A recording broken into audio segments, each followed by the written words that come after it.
What's up, everybody? This is Chris Craig. Welcome to the YouTube channel. We're going to try a long form video here. Basically, I want to take my service advisors and give you some basic guidelines for your basic success.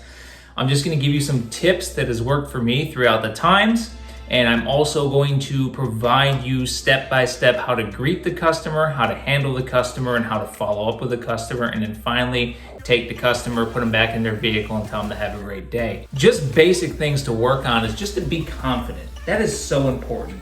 If you're confident, your customer will feel that confidence, and they too will become confident in your ability to service them, your service department's ability to take care of their car, and their overall trust is going to increase too. And that's very important to keep in track.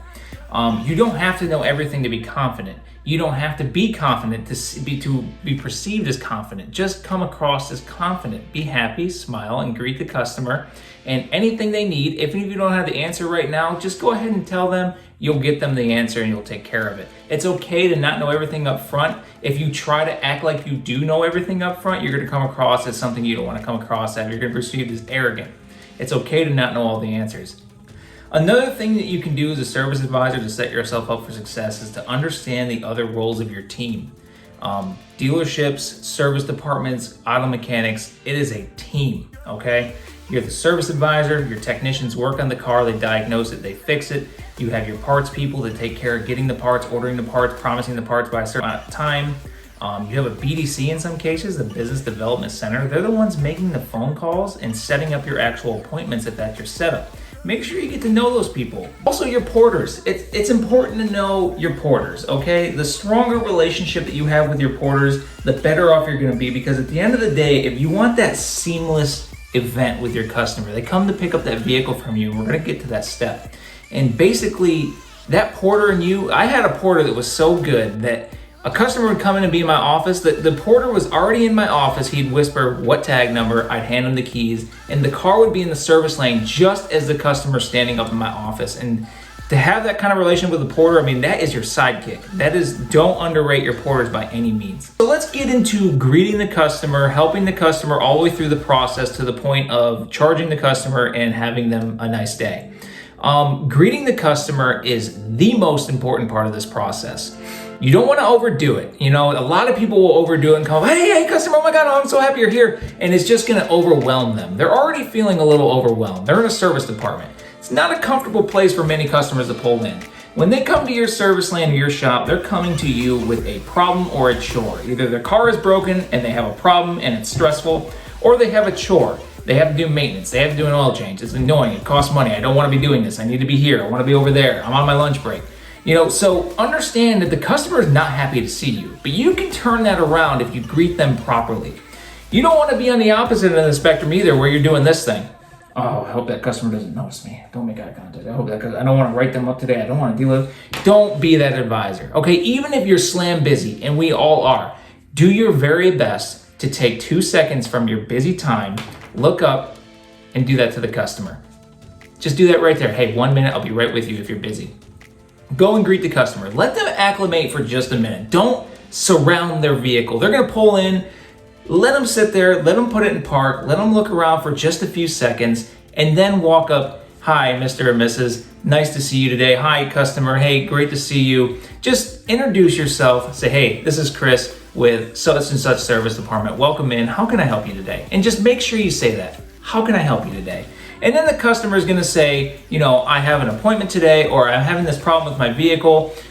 You do want to ask them if they have an appointment, but don't shove it in their face, because they're going to expect you to know they have an appointment. So try to finesse that a little bit. If you can get the customer to say, yeah, I have an appointment at 9 o'clock, usually that'll take care of everything. Oh, great. What's your last name? You can take it from there. So greeting the customer is going to set the tone for the rest of the engagement.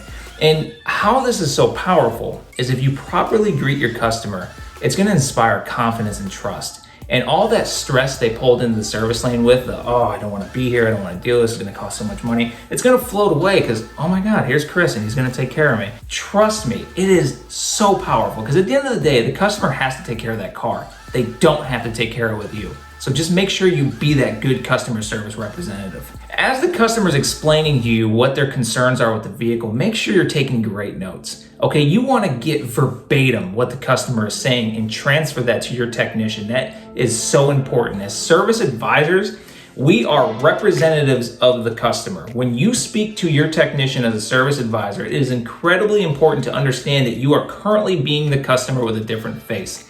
So anything the customer asks is what you ask the technician. Anything you know the customer needs to know is what you ask the technician, and vice versa.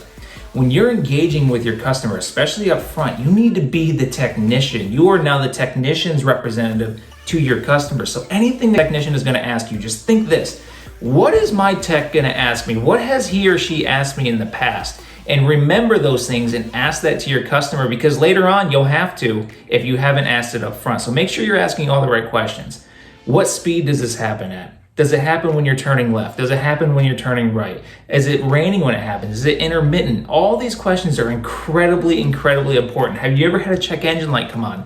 All these questions, you want to be very inquisitive. You don't want to be overboard with it. But the more good questions you ask, the customers are going to be impressed by that. I can't tell you how many times I started asking customers a question. Oh, I have this really weird noise. Okay, does the noise happen when you're decelerating or going uphill? Is the engine under a load? What that means is, are you on the gas a little bit? And the customers will stop and say, these are really great questions. Thank you for taking the time to kind of dive into my problem. It just inspires confidence, and trust me, that again is so important. After you have the customer's concerns, the very important thing you must do is set the expectation, okay? Do not undersell what you're able to do. It is okay if it's not going to be until tomorrow that the vehicle will be diagnosed. That is fine. What is not fine is telling the customer, hey, try for this afternoon, when you know it's not going to happen. So be totally upfront. If the customer declines at this time and says, I can't leave it for that long, reschedule them, do whatever you got to do. The best thing you can do is take that vehicle in with the customer having full understanding of what the expectations are going to be. And you set those expectations as a service advisor. You are driving the ship at this time. Hey, customer, got your concerns here. It's going to take some time to figure these things out. They can be a little convoluted issue. Maybe this afternoon, but I'm going to be honest with you. I would be prepared to leave it overnight. I'm thinking diagnostic in the morning sometime. I won't know when the vehicle will be fixed after that until I know what's wrong with it. So just understand that that's not a promised time you're getting your car back. That's just a promised time of diagnostics. And then the customer's like, okay, cool. I totally understand what's going on with my vehicle. I know I'm not going to have it tonight. I know there's a chance I won't have it the next night either. The customer's set up now. You can't disappoint that customer, because the customer knows exactly what's going to happen, and exactly what you told them is exactly what will happen. So be transparent, be honest. It's so important. Now, before the customer leaves, make sure they have an easy way to get a hold of you. If you have a card, that's great. Text messages, don't do your personal cell phone. That's insanity. But make sure they have easy ways to access you, be it email, direct lines, whatever it is. Do not let them fall into that horrible typhoon at a dealership or service department where they're getting passed from person to person to person, talking to everybody but who they need to talk to, you. It's going to irritate your customer. You don't want that on you. So make sure they have an easy way to reach you. After they have an easy way to reach you, make sure they never use it. That is so important. If your customer is calling you after they've left the service department, unless they want to tell you something cool about what they had for lunch, you've failed, because you haven't been talking to your customer. Update your customer even when you don't have an update. Bad news is better than no news. The best thing I ever did as a service advisor is send 1 to 2 text messages to my customers every day. Even if I didn't have anything, I would type it out just like this. Hey, Mr. or Mrs. Customer, just letting you know, I want to throw you a text message. I'm still here. Nothing back from the shop yet. I just did my rounds. I don't have anything, of course, but as soon as I will, I'll let you know. If you have any questions for me, please let me know. Thank you. Just like that. The customer is not going to call you now because the customer already has an update. They're not going to, hey, you know anything in my car? No, you've already told them you don't. They might call you and say, hey, what's the holdup? But if you set the proper expectation, that won't happen either. So as long as you're doing that, your customers are going to be so informed of how the repair is going. You can ask people that worked with me in dealerships. I rarely had phone calls when I was at the dealership because I would do this with all my customers. I set it up with timestamps. Between the hours of 9 to maybe 11, text message 1 would send out. Between the hours of 2 and no later than 3, it was a little shorter of a window, but you don't want to be closer to 4 when you're doing this because you're getting close to closing time, I'd send another text message. Just like that. I never had a problem with the customer calling me, and I was blindsided. And it also kept me up to date with all my repair orders because then I was just following everything so in tunely. So it also inspires confidence because, hey, this guy's talking to me and he knows what's going on. This is really good. I don't have to worry about this anymore. I'm gonna go back to my regular life. That's how the customer's gonna feel about that situation. The next step is once you have the diagnosis of the vehicle, whatever you gotta tell the customer, you're gonna contact them. I recommend a phone call. Don't do this through texting. Texting's good for like on the fly updates, but when you have something you really need to talk to the customer about, hey, coil pack, it needs a tune up. I do recommend a coolant flush. When it's time to talk those things, be genuine, call that customer and talk to them on the phone. Now, this is the fun part because you know how to do this already. Other than actually communicating what the work is and just be transparent about it, you get to do the first steps over again. So you're gonna sell the work, but you're just gonna tell the customer, hey, this is the promise time. This is how much it's gonna cost. I anticipate it'll be done by this time. If you follow the same steps as the greet as you do on the secondary greet, is what we're gonna call it, when you call the customer, you can't go wrong with that. So as long as you're completely transparent about the time, about how much it costs, the benefits of the repair, the warranties on the repair, just have that knowledge for the customer. They already like you because you've been talking to them. Like I said, they gotta fix their vehicle. They don't gotta fix it with you, but if you've been good to them so far, guess what they're gonna do? I really like Chris. I'm gonna fix with Chris. I'm gonna go ahead and take care of it, man. Just let me know when it's ready. You've been doing great. I'm telling you, that works out so well. Now, finally, the vehicle's repaired. You hit your promise times, you've updated your customer, and you call them and say, hey, and I recommend a call here too. Don't, unless the customer really prefers texting, I like to call and let them know it's ready. Mr. and Mrs. Customer, great news. I got your vehicle ready. Feel free to stop in anytime. I got the invoice on my desk. We close at 6. Customer's great. I'll come on in and see it. Make sure you do the same steps over again. Greet the customer. If you're busy, just smile and wave. I'll be with you in just a minute.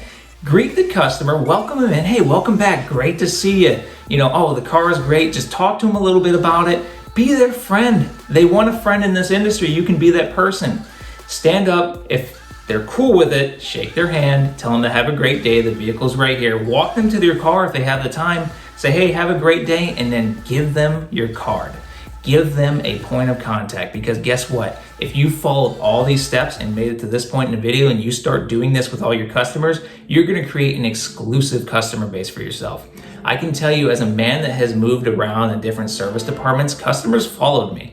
Even when I moved to a different manufacturer service department, as long as management would let me write it up, I would have customers coming to see me because they like to work with me. I would have customers wait for an appointment for me when they can have an appointment with someone else today. They would wait for an appointment with me. Why? Because they enjoyed the service I gave them that much. And once you have that relationship with your customers, this whole job that seems so stressful and hectic becomes super easy because you're no longer working with customers. You're working with friends. I hope you guys found this video helpful. I'm starting out this YouTube thing. You guys already know it's Chris MF Craig on TikTok. Got a following there, got all kinds of information there, but I am trying to educate you on this platform as well. So please, I don't even know how to say this. I watch so many YouTube videos. Click down below, subscribe, hit the little bell icon so that way you get notifications when I'm posting these videos, because this is gonna be a thing now and we are just gonna become so much better at our jobs. Have a great day, everybody.